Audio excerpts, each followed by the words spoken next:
Ya estamos por aquí. ¿Qué tal? Muy buenas noches. Yo soy Arnoldo Cuellar. Es un gusto tenerlos en esta videocolumna, esta transmisión hecha a través de Facebook Live.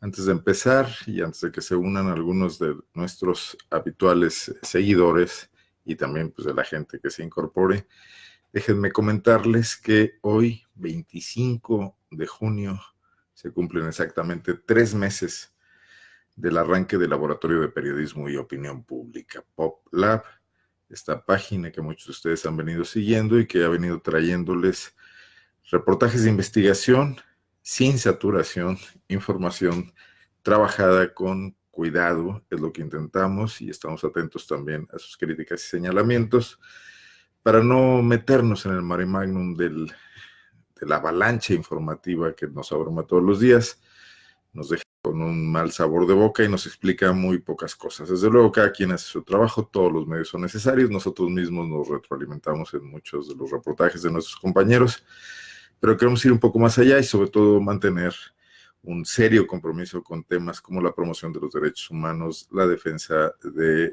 la diversidad, la defensa de los derechos de las mujeres, la transparencia, el combate en la medida de lo posible hacia la corrupción que invade nuestra vida pública, entre otros de los temas principales. Por supuesto, medio ambiente también muy destacadamente ante los graves problemas a los que ya nos enfrentamos con la situación que vive el mundo. En nuestro país no es la excepción. El agua, por ejemplo, de la que hablaremos el día de hoy.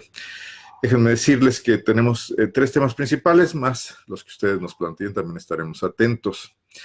Publicamos esta semana un reportaje, lo hicimos junto con otros medios informativos, sobre la peculiar entrega de unos doctorados honoris causa que quizás no hubiera llamado tanto la atención de no haberse efectuado en un recinto público, en un recinto oficial y en el recinto de una dependencia que particularmente pues la veíamos hasta hace no mucho como una conquista de los ciudadanos frente al avasallamiento del poder, una Procuraduría de los Derechos Humanos, que es un espacio de defensa de los ciudadanos frente al Estado, aunque en su última etapa no parece ser precisamente esto, sino una instancia más de complicidad y de protección de los excesos gubernamentales. Bueno, pues ahí ocurrió esta entrega de doctorados por parte de 2 universidades que carecen de registro ante la Secretaría de Educación Pública. Vamos a hablar de eso. Ya hay un comunicado de estas universidades también planteando su postura, al cual también le daremos voz. Vamos a hablar del tema del zapotillo porque renace la inquietud. En Jalisco, particularmente en Guanajuato, hay un gran silencio al respecto. Guanajuato fue el estado que avanzó más rápidamente en el planteamiento que necesitaba el Centro Verde. Estableció incluso las condiciones para los acuerdos que se reflejaron en decretos gubernamentales que reparten esa agua, pero hoy, ante el empantanamiento del tema, la no solución, el hecho de que no se ha construido ni la presa ni el acueducto, no se ha terminado la presa y no se ha ni siquiera iniciado el acueducto, hay un replanteamiento y Jalisco está ahora poniéndose las pilas y siendo un poco más agresivo que Guanajuato, planteando que no es viable el zapotillo, muchos grupos, sobre todo de su sociedad civil, forzando a su gobierno a tomar decisiones y también ofreciendo algunas alternativas de solución a las que no habría que ser omisos ni estar sordos ante ellas. Vamos a platicar de eso del día de hoy. Ya le presentamos un reportaje aquí en PopLab. Y finalmente, bueno, pues quiero tocar el tema que hemos insistido en él, hemos sido reiterativos sobre la gran decepción que existe en la comunidad migrante con lo que está ocurriendo en la Secretaría del Migrante en su etapa inaugural, el primer gobierno que establece a nivel, a ese rango, al rango de Secretaría de Estado, la política migratoria de Guanajuato y que ha venido tomando su titular pues decisiones que por lo menos son polémicas y por lo más le disgustan profundamente a los migrantes que son muy activos en los Estados Unidos y que mantienen una gran participación en el debate público desde allá sobre los temas de Guanajuato. Estaré atento también a sus comentarios y a las situaciones que me planteen. Gracias por unirse. A todos los que me están dando saludos, Ezequiel Soto, Raúl Jorge Paz, Gustavo Adolfo González Estrada, un gusto tenerlos como siempre aquí. También a quienes se unen, José Roberto Saucedo, Cusberto, bienvenido, mi compañero periodista Cusberto Jiménez. Bueno, pues vamos a los temas. Ulises López, también desde el norte del estado, San Luis de la Paz, muchísimas gracias. Lupita Ramírez, muchísimas gracias siempre por compartir estas videocolumnas y también las columnas que subimos y las notas del Laboratorio de Periodismo. Bueno, pues empecemos con los doctorados, Patito. Vamos a agilizar ese tema. Los ciudadanos son libres de embaucarse como ellos quieran, en lo que ellos quieran, en comprar en este mundo que vivimos de relaciones comerciales. Mucha gente vende pues productos que no tienen la seriedad, que no tienen la solidez, y hay quien los compra y los ostenta y bueno, pues está bien. Sin embargo, que una universidad no tenga un registro ante la Secretaría de Educación Pública, como pasa con estas dos instituciones, la Universidad de América del Norte, digamos, usted se había escuchado hablar de ella. Vemos que su campus sede se encuentra en la Ciudad de México, en una casa. Bueno, pues se puede empezar un negocio y una universidad desde cualquier lugar y luego crecer, pero el hecho de carecer de un registro ante la Secretaría de Opinión Pública nos llama mucho la atención. Las carreras ameritarían un trámite especial, los programas de estudio tienen que ser validados, no cualquiera puede ofrecer educación en este país si no cumple con ciertos parámetros que establece la ley. Perdón un poco, que me está aquí llorando un ojo. Bueno, déjenme ver para evitar el lagrimeo. Muchas gracias por la paciencia y por la espera. Nos llamó la atención que estas dos instituciones llevaran a cabo esta ceremonia con conocidos activistas, con comunicadores. Estuvo ahí el dueño de un canal de televisión, con algunos empresarios, activistas del medio ambiente, con abogados también, que bueno, pues curiosamente los abogados deberían ser muy cuidadosos con esto. Recibieron sus títulos. No sabemos, no hemos tenido la información si esto se les cobró, si fue a título gratuito, quién pagó ahí lo que costó el evento. El recinto no costó nada, lo prestó la Procuraduría de los Derechos Humanos. Por cierto, la Procuraduría no se hace responsable de lo que ocurrió ahí. Dice que ellos prestan sus instalaciones a quien se las pida, sobre todo si son organizaciones que están en su registro de ONGs o de organizaciones de la sociedad civil, y que luego cada quien hace lo que quiere. Nos parece un poco irresponsable, puesto que se trata de recurso público, de un recinto construido con dinero público, con dinero de todos, del cual hay un resguardo que lo tiene la actual administración, elegida por el Congreso, aunque haya sido por una votación mínima, y que tendrían que dar cuenta. No pueden hacer lo que quieran con los bienes puestos a su disposición, no son suyos. Ese es el viejo vicio del patrimonialismo, pensar que algo público es propio y usarlo como tal. Una situación recurrente en nuestro país, como si el chofer, el vehículo, la oficina, el presupuesto público fueran propiedad de quienes provisionalmente están a cargo de esos recursos porque los eligió una votación popular, porque los designó un funcionario que a su vez fue electo, o porque el Congreso los eligió también mediante un procedimiento democrático. Bueno, no, hay que rendir cuentas sobre ese tipo de cosas. Por eso le preguntábamos a Derechos Humanos por qué había permitido ese evento que atenta contra la política educativa de este país, contra el hecho de que los títulos deben estar respaldados. Y no me refiero a los doctorados honoris causa, que son otra cosa, pero los títulos que estas universidades expiden deberían estar registrados ante la Secretaría de Educación Pública o las secretarías de educación de sus estados. En este caso, la Universidad 100 se encuentra en Tijuana y tampoco ahí encontramos ningún registro. Don José Luis Alcántara, un doctor que dirige esta universidad, que fue el encargado de entregar los doctorados y que fue el presidente del claustro, acompañado de un ciudadano de Camerún, exiliado de su país, que dice ser un príncipe de la familia que reinó ahí hasta que surgió una república que los derrocó, estuvo también ahí, pues un poco como el personaje de Adorno, la figura de honor, ¿no?, que presidió eso. También nos parece simpático. Somos una república, Camerún también lo es, y seguramente hay relaciones diplomáticas entre ambos países, y que aquí ande un príncipe que se ostenta como tal cuando allá la realeza ya no es reconocida, también tiene su vena de algún tipo de conflicto diplomático, al que también avaló la Procuraduría de los Derechos Humanos. Bueno, don José Luis Alcántara, en una carta que envió, que publicaremos el día de mañana, nos dice que no tienen que tener un REBOE, un registro de validez oficial ante la Secretaría de Educación, que cada una de sus carreras lo tiene, pero que no los va a exhibir ante nadie, salvo ante la autoridad, ante sus propios alumnos y ante sus maestros. Bueno, muy en su derecho, y así lo diremos el día de mañana. También nos aclara que sus oficinas no están en un centro comercial, como dije yo en el artículo, en el reportaje que escribí, sino en un centro de apoyo a las pymes, a las pequeñas y medianas industrias. Bueno, correcto. Visto su página en internet parecía un espacio comercial, o bueno, es un sitio de renta para oficinas. Por cierto, en el directorio no viene la Universidad CIE ni la Universidad de América del Norte. Hay una fiebre de entrega de estos doctorados honoris causa, que se dan sin ton ni son si uno tiene el recurso y lo quiere gastar en eso. Se mandan cartas, correos electrónicos, llamadas telefónicas por todas partes, a ver quién cae, a ver quién muerde el anzuelo. Si usted aparece en algún periódico, en alguna actividad social, política, pues entra en el padrón de estos personajes, no solamente estas instituciones, hay otras, hay un instituto de liderazgo, cobra de 6,000 a 20,000 pesos por estos doctorados, dependiendo del cajón o del paquete que cada quien escoja, si el material del anillo es de un metal o de otro metal. Es una feria que le quita lustre a los doctorados honoris causa de verdad, que otorgan universidades serias.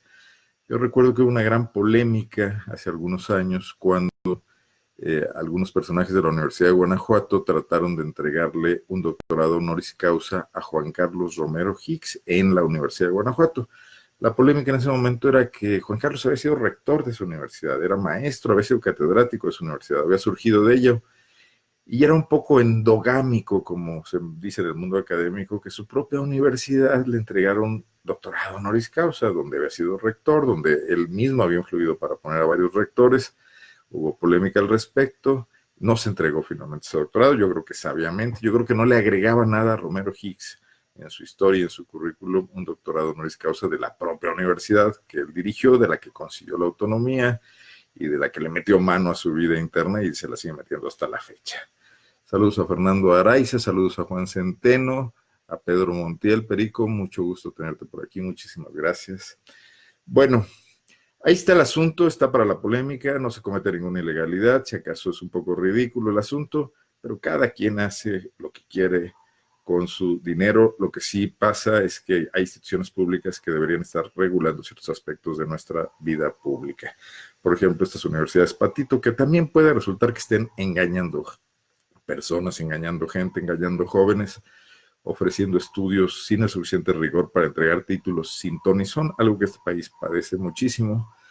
Camadas de profesionales que realmente no tienen la capacidad para ejercer las oficios o actividades que su diploma dice que saben hacer. Y bueno, si eso pasa en las instituciones serias, públicas, mayores, reconocidas, cuanto y más en estas otras que surgen como hongos, pues para hacer simple y llanamente negocio con quienes se dejan. Por eso nos pareció delicado que el Procurador de los Derechos Humanos, su gente, quienes trabajan con ellos, participara en este jueguito y de alguna manera diera su aval, no un aval explícito, pero sí un reconocimiento implícito al prestar su recinto y dejar que fuera usado y apareciera en los periódicos pues esta situación con el rango de que ocurrió en un espacio acreditado, una institución pública, que pese a lo mal que se desempeña su actual titular, sigue teniendo un lustre en Guanajuato. Vamos a otro tema, no sin antes revisar. Jaime Panqueva, gracias por estar aquí.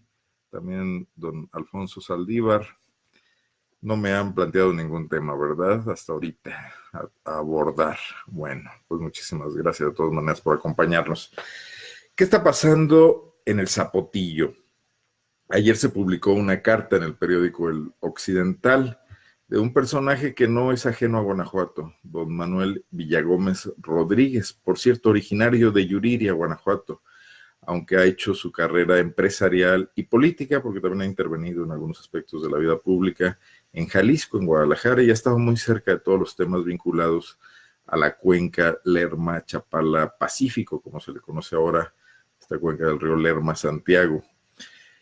Está planteando en esta carta dirigida al gobernador Diego Sinue, hasta ahora sin respuesta. Yo hoy por la mañana buscaba a Angélica Casillas para ver si había alguna respuesta. Me dijo que leyó la carta, pero después ya no hubo comunicación. Probablemente se ocupó la ingeniera Angélica Casillas. Dice don Manuel Villagómez que hasta ahora quienes en Jalisco, y me parece una postura muy interesante, muy centrada, quienes en Jalisco se han opuesto a entregarle agua a Guanajuato, algunos de ellas instituciones muy respetables, como el Observatorio Ciudadano del Agua, donde participan varias universidades, los pueblos de Temacapulín, desde luego, también una alianza de 14 municipios que han generado por lo menos 10 amparos para impedir que se construya la presa y el acueducto. Todos ellos, plantean esta postura: no queremos darle agua a Guanajuato, las cosas han cambiado, la necesitamos en Jalisco. Pero don Manuel dice, hay que dar una solución. También León necesita esa agua y también no podemos solamente plantear una negativa sin ver el tema completo.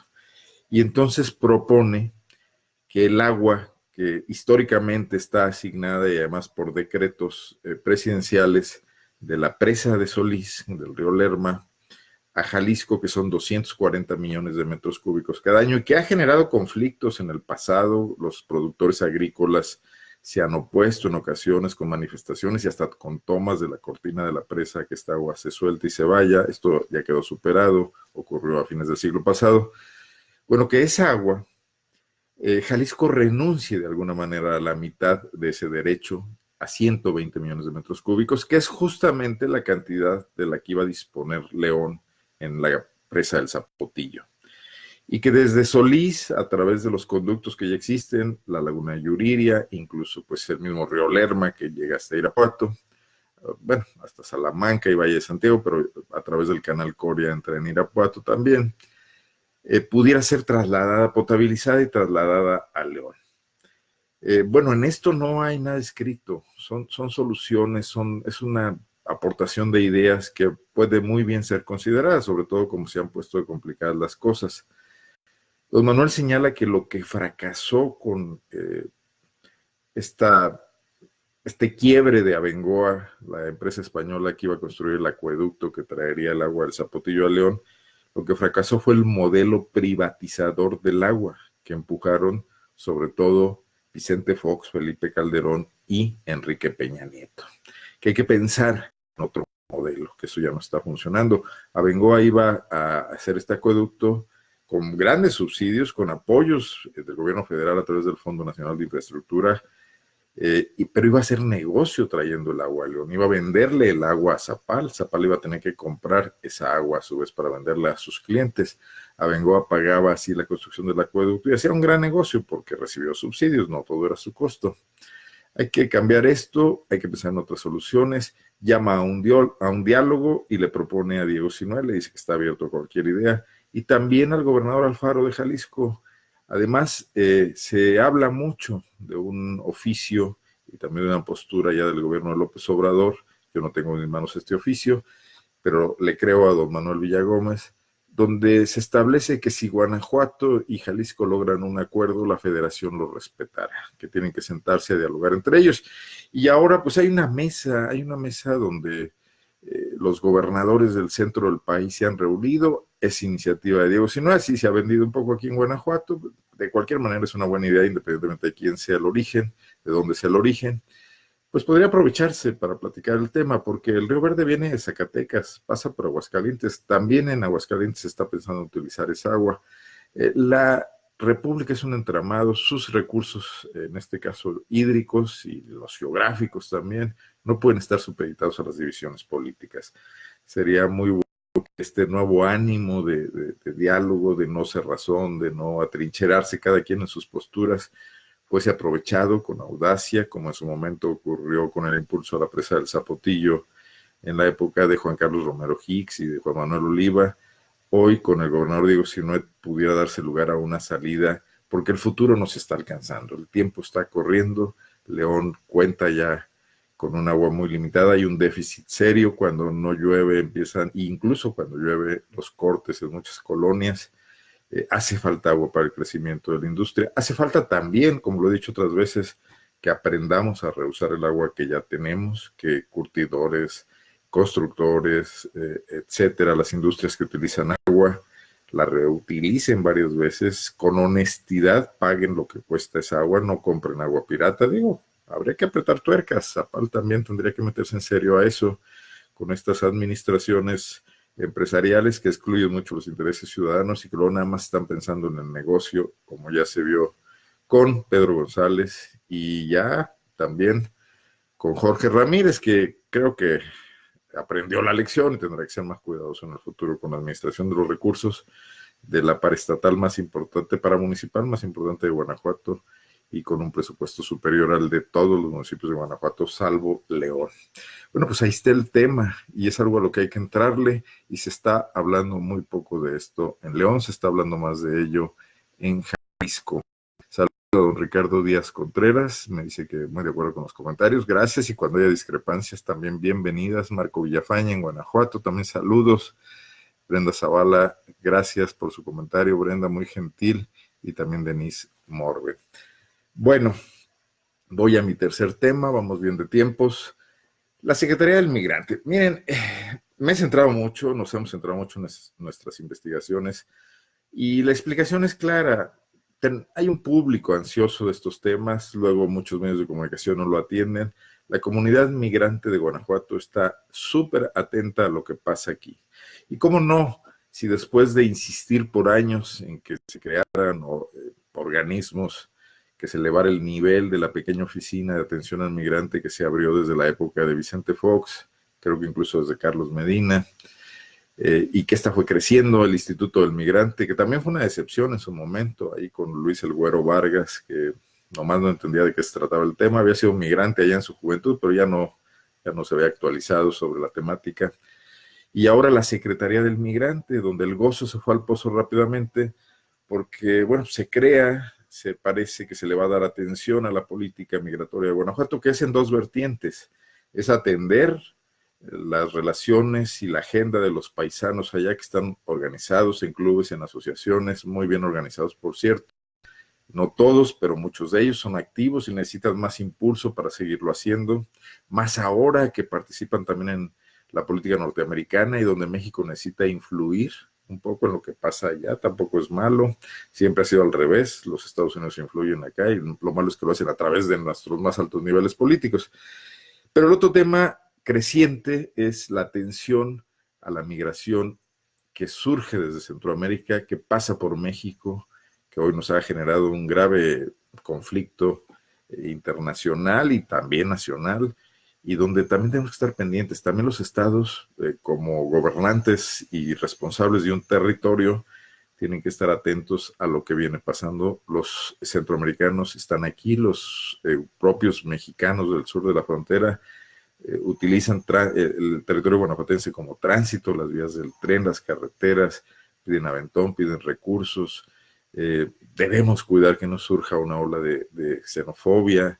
También hay que estar atentos a eso, a los cambios que está viviendo el mundo. Esta Secretaría del Migrante tendría que generar políticas públicas en ese sentido. Pero bueno, pues se la dieron a un cuate de Juan Carlos Romero Hicks, pues ni más ni menos, al Johnny Hernández, a John Robert Hernández o Juan Hernández, que se hizo famoso cuando respaldó a Vicente Fox y se convirtió en cabildero político y ha participado en campañas norteamericanas y sin duda lo hace bien y participa en debates en la televisión norteamericana, pero no es ese el perfil que se quiere para el coordinador de una Secretaría del Migrante en Guanajuato. Para empezar, Juan Hernández no es guanajuatense, es un accidente de la vida que por aquí pasó algunos años de su juventud. Tampoco es migrante, él es un personaje binacional con otras características, no ha vivido las vicisitudes de la población migrante. Muchas gracias por todos sus likes y sus reacciones. Hay quien está muy enojado, espero que no sea conmigo. Bueno, esa fue una gran decepción. Pero había el beneficio de la duda, que Juan Hernández se pusiera las pilas, se pusiera a trabajar. Le da por hacer grilla, ¿no? Entonces se puso rápidamente de acuerdo y le dio chamba a un hijo de Luis Felipe Bravo Mena, Mariano Bravo, que ni ninguna conexión ni qué ver con el tema migrante. Un chico que probablemente sea brillante, pero que estaba dedicado a las comunicaciones, a cineasta, hace anuncios de televisión, bueno, de un nivel medio, no alto, pero le dieron la responsabilidad de atender esta migración interna. Y luego el gran asunto, el yerno de Juan Carlos Romero, porque Fernando Fernández no ha pasado por la política de Guanajuato más que como tal, como el yerno de Juan Carlos Romero. Ya ni siquiera se acuerda uno mucho de que es sobrino de Justino Arriaga, primo de Justino Arriaga Chico, porque su vínculo ha sido con Juan Carlos Romero. Así trabajó en el DIF en la época de Juan Carlos Romero. Así fue secretario del ayuntamiento en Irapuato con Jorge Estrada Palero, que también recibió la petición, supongo yo, de Juan Carlos Romero, que había sido su jefe, y desde la Universidad de Guanajuato. Por cierto, no, miento. Fernando Fernández fue secretario del ayuntamiento con Mario Turrent, pero Juan Carlos Romero era gobernador de Guanajuato en ese momento, si no fue con Jorge Estrada. Eh, y ahí le ocurrió un accidente, que no es nada menor y no es accidente, sino mejor dicho, un incidente que tiene que ver con la corrupción, que fue el caso Traesa, donde ya Mario Turrén está pagando lo que le toca. Le acaban de embargar una hacienda que compró en esas épocas, donde una empresa recicladora de basura que iba a hacer el relleno sanitario de Guanajuato, de Irapuato, perdón, defraudó al municipio. Cobró un cheque que se le entregó y luego no hizo nada de basurero y se fueron con todo y el hilo como los mayates. Un proceso que se abrió y que se investigó en su momento, que no llegó a mayores ni hubo del rigor que ahora se ve, por ejemplo, con el caso Bárbara Botello. Eran 5 millones de pesos. 5 millones de pesos de hace 10 o 15 años no es lo mismo que los de ahora, que por 1,5 millones se detiene ahí con lujo de violencia y con excesos a Bárbara Botello. No estoy defendiendo a Bárbara Botello, pero sí veo el comparativo de que cuando se es panista, cuando se tienen tíos importantes, no pasa lo mismo que cuando se está en un partido político en desgracia, ¿no? Bueno, pues Fernando Fernández puso una consultora. Yo creo que no funcionó muy bien. Cuando las consultoras funcionan, dejan mucho dinero y lo que se gana en la función pública es lo de menos, ¿eh? Pero no, Fernando Fernández tiene esta consultora con una página de Facebook que prácticamente no atiende y ni siquiera una página web. Entonces, pues le urgía una chamba en el gobierno, donde se está mejor que en el gobierno, cobrando sus cheques cada mes. Y logró un buen contrato. Y no es ajeno a ello Juan Carlos Romero Hicks, que de alguna manera fue quien introdujo a John Hernández con Diego Sinue Rodríguez Vallejo. Y a todo esto los migrantes de Guanajuato dicen, bueno, ¿y dónde estamos nosotros? ¿Por qué se rejuega? ¿Por qué se crea una Secretaría del Migrante para darle chamba a los cuates, para resolver problemas de desempleo de los panistas influyentes? Lorenzo Silva dice, hagan una compuerta en el río Lerma que no salga agua de Guanajuato. Bueno, idea sobre el tema anterior. Luis Alberto Ramos, bienvenido, gracias. Paulino Lorea, por lo que se sabe en esa área administrativa, entonces hay trabajando varios hijos de dirigentes y exdirigentes del PAN. Bueno, sí, por lo menos 2, la Secretaría del Migrante. Y Lolita Viña, desde Texas, nos escribe, en Guanajuato no hay interés legislativo para impulsar políticas públicas a favor de los migrantes, ni de la Secretaría, ni de los diputados. Y vaya que Lolita tiene el pulso de esto, porque es una activista muy intensa en sus comunicados con la clase política de Guanajuato. Qué lástima, que lamentablemente, mejor dicho, no tiene esa misma intensidad para atender la agenda migrante, ni ninguna otra. Como estamos publicando en estos momentos en PopLab, sí se mueven cuando se trata de darle chamba a los cuates también, y pasan por encima del servicio civil de carrera, en un muy buen reportaje de Carmen Pizano, que no se pierdan, lo acabamos de subir ahorita a las 8 y fracción de la noche. Bueno, pues gran decepción con esta Secretaría del Migrante para quien debía ser su público natural. Y ya nos ocuparemos de otras decepciones, porque parece ser que todos los funcionarios importados de Diego Sinue no están funcionando. Ahí está la Secretaría de Medio Ambiente y Ordenamiento Territorial, con esta joven poblana, ¿cómo se llama? Se me va a olvidar su nombre, Marisa Ortiz Mantilla, Marisabel Ortiz Mantilla, que no escucho ningún comentario que nos diga, bueno, está aprendiendo, sabe del tema, está conociendo Guanajuato. Los comentarios que escucho es que no sabe por dónde empezar. Sí, las ladrilleras. Bueno, empezó por un festival de cine.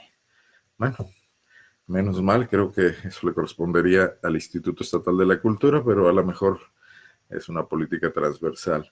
Tuvo que contratar a Fidel García Granados, lo hemos hablado aquí muchas veces, exfuncionario de Bárbara Botello, quien pues hizo algunas tropelías a su paso por ahí y recibió sanciones que luego él mismo se encargó de litigar y ganar, porque siempre el gobierno litiga muy mal. Pero no camina la Secretaría con la poblana.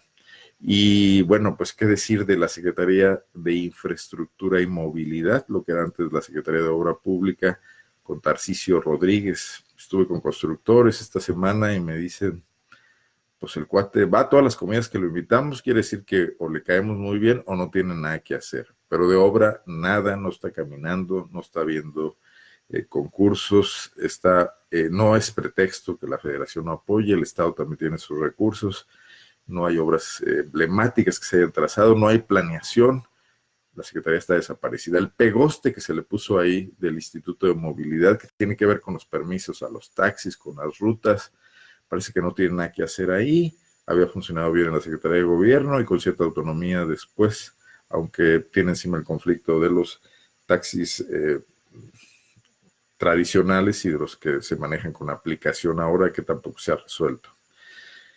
Parece que la que mejor le va es a la secretaria de Educación Pública, a Yolosóchitl Bustamante, con vasta experiencia como exdirectora del Politécnico Nacional y como una científica acreditada.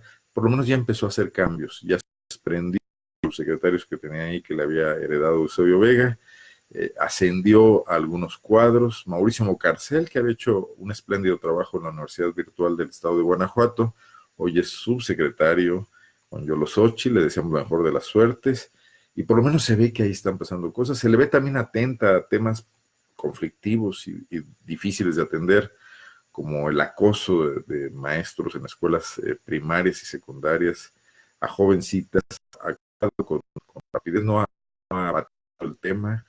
Es una mujer que transmite confianza, energía, fuerza. Ojalá Yolosóchitl Bustamante logre lo que tantos secretarios de educación no han podido: elevar el nivel educativo de Guanajuato, combatir el rezago, combatir el analfabetismo, que sigue siendo grave, y bueno, pues darle una parte fundamental de la tarea pública. Por cierto, el exsecretario Eusebio Vega desaparecido, ese no es foráneo, es local, pero no se le ve en la Secretaría de Innovación. Está sufriendo las consecuencias de él mismo haber dejado esa secretaría con un presupuesto muy raquítico, cuando escindieron algunas áreas de su dependencia y nombraron a Arturo Lara en el sexenio pasado.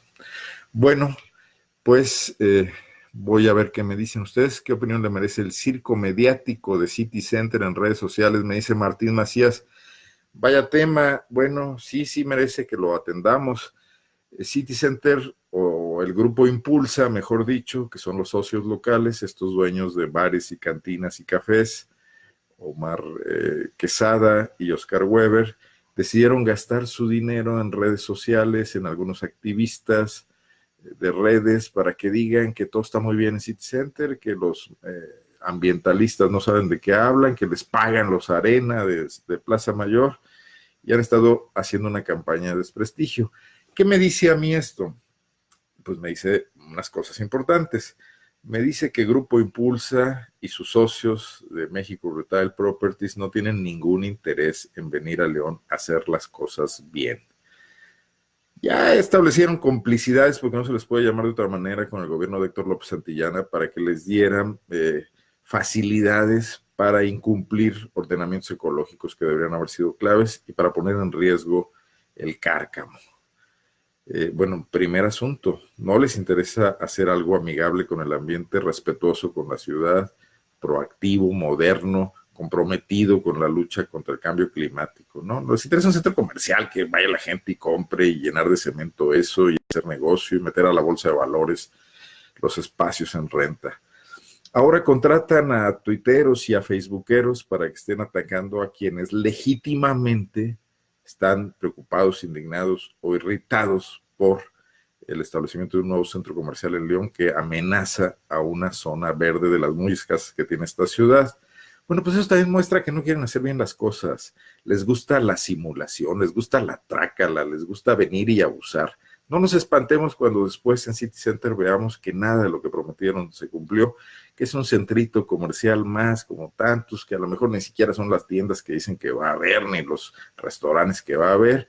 Hicieron el negocio, vendieron caro, van a meter ahí zona habitacional y hotel. A ver, dígame usted, ¿le gustaría ir a comprar cosas a una plaza comercial donde también ahí hay un edificio de departamentos, o a usted le gustaría vivir en una zona comercial, no sé.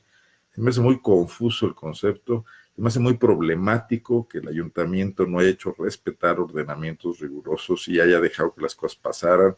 La dirección de gestión ambiental, la dirección de desarrollo urbano, donde hay un serio conflicto de interés, porque la directora tiene nexos con el director responsable de obra contratado por la empresa, que es su ex esposo.